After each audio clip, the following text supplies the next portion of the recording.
সেই 2012 সাল থেকে শুরু করে বিএনপি আন্দোলন শুরু করেছিল, তখন থেকে 60 লক্ষ মানুষের বিরুদ্ধে মামলা দেওয়া হয়েছে।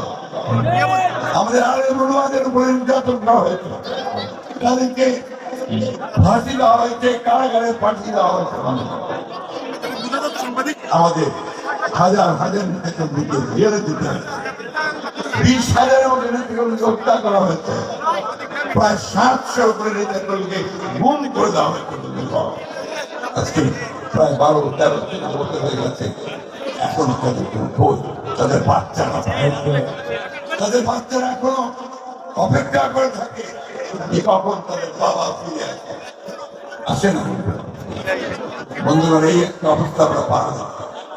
আমরা ধৈর্য ধরেছি, আমরা সংগ্রাম করেছি, আমরা লড়াই করেছি, আমরা হাজারে হাজারে মানুষ কাতারে কাতারে আমরা জেলে গেছি, নির্যাতন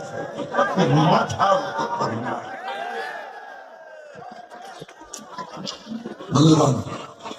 এই লড়াই, এই যুদ্ধের পরে আমাদের ছাত্র জনতার ত্যাগের মধ্যে দিয়ে, আন্দোলনের মধ্যে দিয়ে আমরা ফ্যাসিস্ট দেশটার থেকে মুক্ত হয়েছি।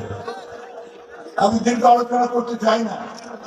আপনারা জানেন এই 15 বছর কি নির্যাতন অন্যায় তারা করেছে, আমি সেগুলোকে দিতে চাই না। এই সাউন্ডটা একটু কমাবেন, আর আওয়াজ হচ্ছে।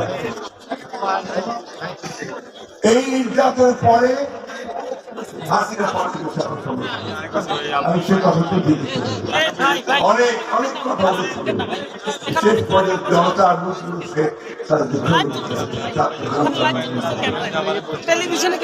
আমরা একটা স্বাধীনতার স্বাদ পেয়েছি। আমরা স্বপ্ন দেখছি যে আমরা আবার বাংলাদেশকে, যে 1971 সালে শহীদ প্রেসিডেন্ট জিয়া রহমান সাহেবের স্বপ্ন দেখে শুরু করেছিলেন। দেশের বেগম খালেদা জিয়া দীর্ঘ 9 বছর ধরে যে স্বপ্ন দেখে গণতন্ত্রের লড়াই করেছিলেন, আমার হাজার হাজার তরুণ যুবক ভাইয়েরা যে স্বপ্ন দেখে প্রাণ দিয়েছে, সেই স্বপ্ন আমরা সেই আশায় বুক বেঁধে আছি। এবং আমরা আরো সুষ্ঠুভাবে এই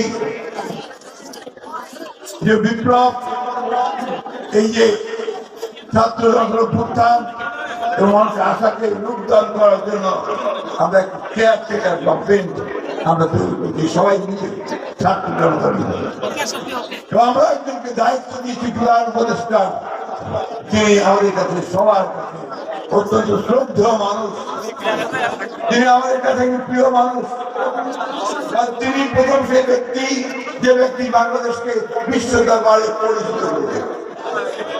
তিনি তার কাজের মধ্যে শান্তি পুরস্কার পেয়েছিলেন, নোবেল পুরস্কার, সারা পৃথিবীতে তিনি সমাদৃত।